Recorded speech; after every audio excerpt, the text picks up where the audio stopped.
Okay, this is chapter 7, part 3. So we stopped last time talking about criminogenic needs and key ones, dynamic ones that maybe we can change. Just remember that the criminogenic, that's referring to needs, or really it's factors here that predict more crime, that are correlated with more crime or more reoffending. So let's go through this list here. Key criminogenic needs: criminal attitudes, criminal associates, friends, peers, criminal personality traits like impulsiveness, psychopathy, having the traits of a psychopath, lacking empathy, callousness, risk taking, recklessness, things like that, personality traits. Substance abuse, a key factor for this course.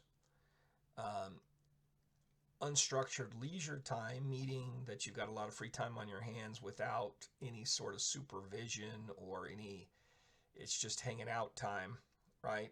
We see a lot of violence and crime happens in these situations where people are just hanging out, especially in a social situation, other people around. And then also weak family support, weak dysfunctional family relationships, dysfunctional family conditions, which is the sort of thing that's well known. Now, the textbook also adds to that list employment and education, but I will push back a little bit on those two. Usually, education is usually thought to help, because if you get more educated, if you get better educated, that's supposed to lead to a job, and then if you have a job, the idea is that you won't commit crimes because you have an income, a regular income with a job. So the idea is that you don't need to commit crimes as an alternative way to get money.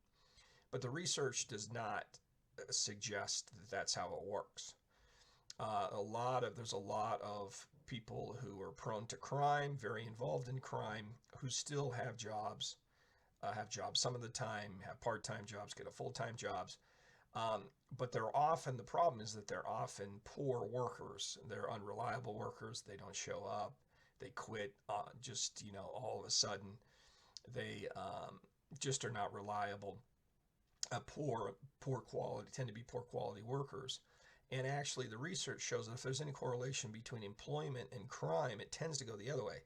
That crime, if you're someone who gets involved in crime and you get caught and you go to jail, then you lose your job.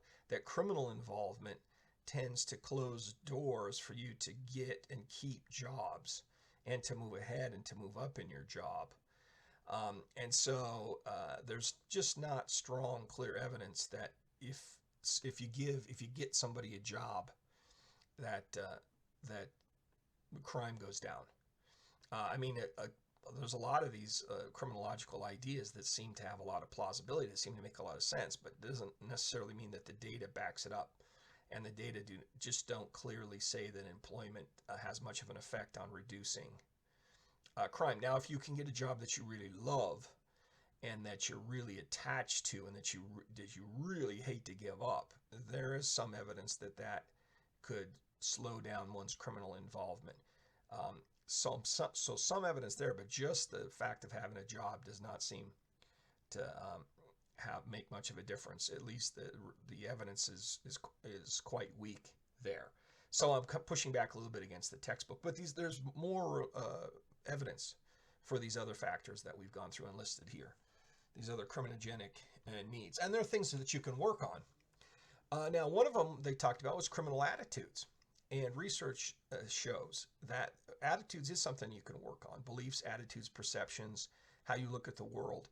And this really falls under a therapy or a treatment that is called, often goes by different names, but kind of a major name for this sort of intervention is cognitive behavioral therapy, or CBT, which does focus on an offender's attitudes, beliefs, perceptions that are pro-criminal. So it works on changing people's attitudes and sort of seeing how their beliefs, their attitudes, the way they look at things keeps getting them into trouble. and that really they don't make a lot of sense and they're self-destructive, and maybe we need to tweak those or reconsider some of these ways of looking at life and the world and what's right and what's wrong and what makes sense and what doesn't make sense. So there's evidence there that this can be effective for all different sorts of things, not just criminal behavior, not just drug dependency or drug abuse, but various types of criminality, juvenile delinquency. I think it's been found to be particularly effective among juveniles, among teenagers, maybe because their beliefs are not quite as hardened and set in stone as when you get older. And so overall, there's good evidence that this is a pretty effective way to go. So there's just one example of how the evidence can back up this idea of attacking criminogenic needs that can be changed. The responsivity principle concerns the ways in which intervention should be delivered, right? We mentioned this before. The principle of general responsivity focuses on programs that use research-based behavioral and social learning approaches. Models that lack evidence supporting their effectiveness should not be employed. Okay, so in a little more plain English here, what they're saying is that, any approach that you use, any treatment that you use to try to get people away from drugs, drug dependency, crime, that it needs to be backed up by evidence, by research, not just some person's whim or somebody likes this program or likes this treatment approach. It needs to be backed up by evidence, and that the way this works is that if the evidence is there, then this will work in general for people. It will tend to work for people, but not necessarily for everybody and not necessarily in the same way. So the idea here is that you have to individualize treatment. You got to do treatment person by person based on what their needs are, their criminogenic needs, and what's going to work for them in their circumstances with their personality traits. And so specific responsivity concentrates on how individual offenders respond to intervention. So not everybody's the same, everybody's different. And so the idea here is that you need to individualize, you need to make the treatment, the approach, tailor-made to the offender so that it becomes more effective, because one size does not fit all. You kind of have to tweak things. You might be following the same general plan, but you need to have some, again, you need to tailor make it to the individual.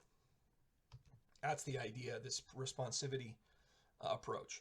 Specific responsivity requires programs to tailor the interventions to match an individual's personality trait and their unique circumstances. Okay, so that a term I don't have written down, but you should be familiar with, is individualized treatment. Treatment based on that individual person. It's not one size fits all.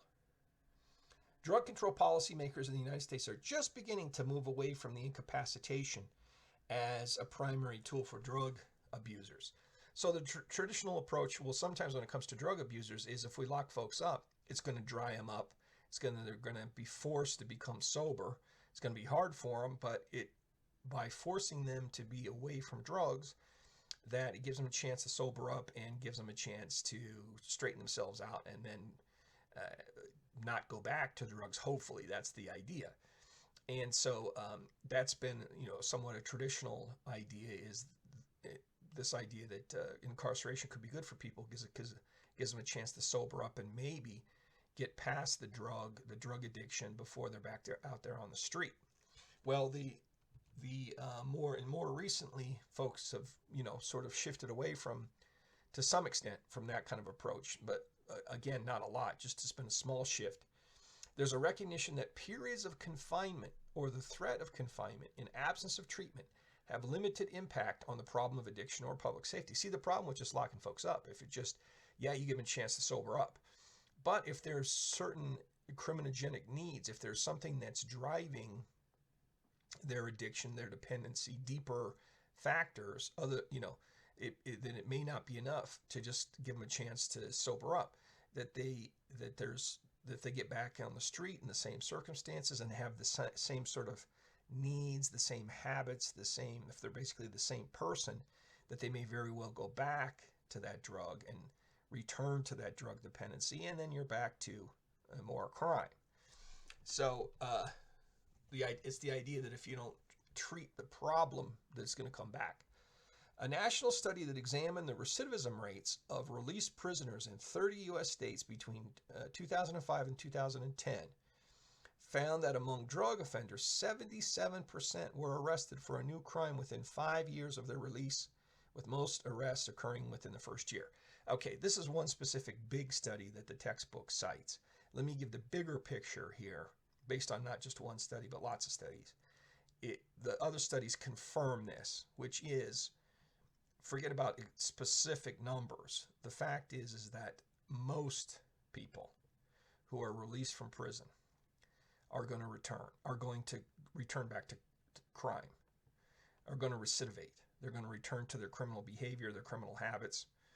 And, the 77% is a typical kind of number. It's majority, most.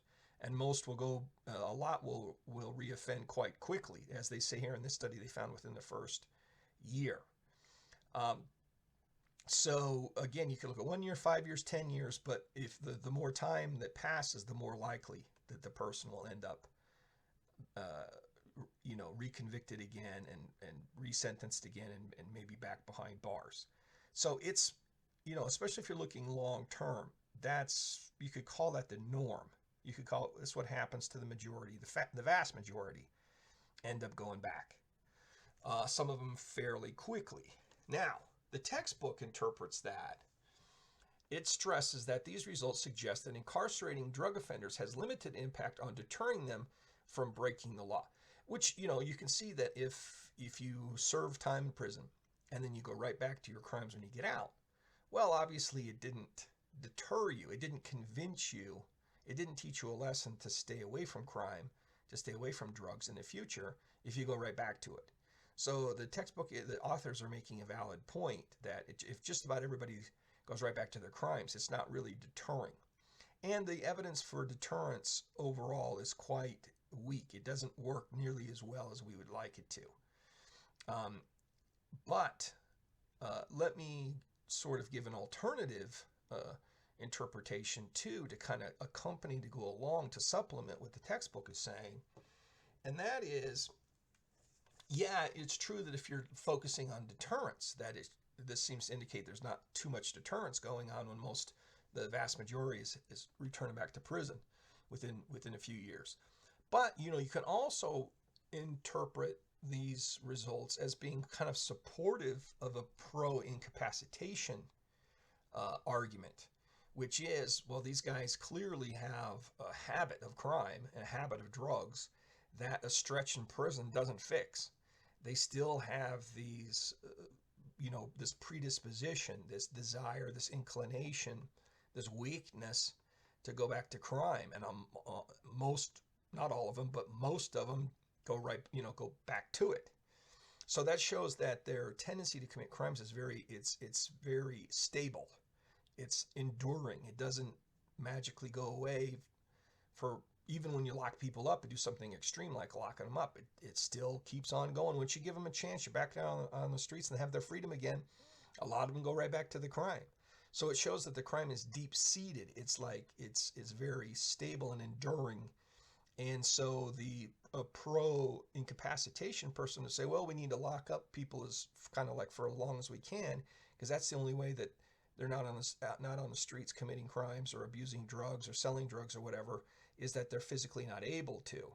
And so the idea is that as soon as you release them, then you're just going to get more crime. Folks are going to go back to it, and the crime continues as long as they're not locked up. So it kind of depends on which theory you're talking about here, which approach, deterrence, incapacitation, etc., that helps you interpret these findings. It is estimated that 65% of inmates meet the criteria for a substance use disorder. That's a very high number. Now compare that with another 20% do not meet these strict criteria for having a substance use disorder, but nevertheless are substance involved in a way that they were under the influence of alcohol or other drugs when arrested, and they committed some form of theft to buy drugs, or else violated a specific drug or alcohol law. So what are they saying here? That's a mouthful. To put it simply, they're saying most everybody, not everybody, but most everybody who ends up, convicted of a crime is some way or another involved with drugs and alcohol, maybe to the point of having a disorder, a diagnosable disorder. A disorder is like the word disease, like having a disease of addiction, of alcoholism, of drug dependency. So this is extremely common problem for inmates, for people who end up in jail and prison. It's extremely common. This is one of the reasons why this course is so important, is that drugs are an ever-present part of the criminality problem.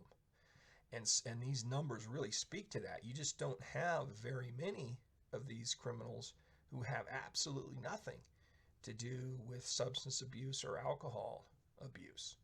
So these numbers are really stunning when you look at them that way. So if incarceration is to achieve any degree of rehabilitation for these individuals, it is necessary to provide drug treatment programs of some kind.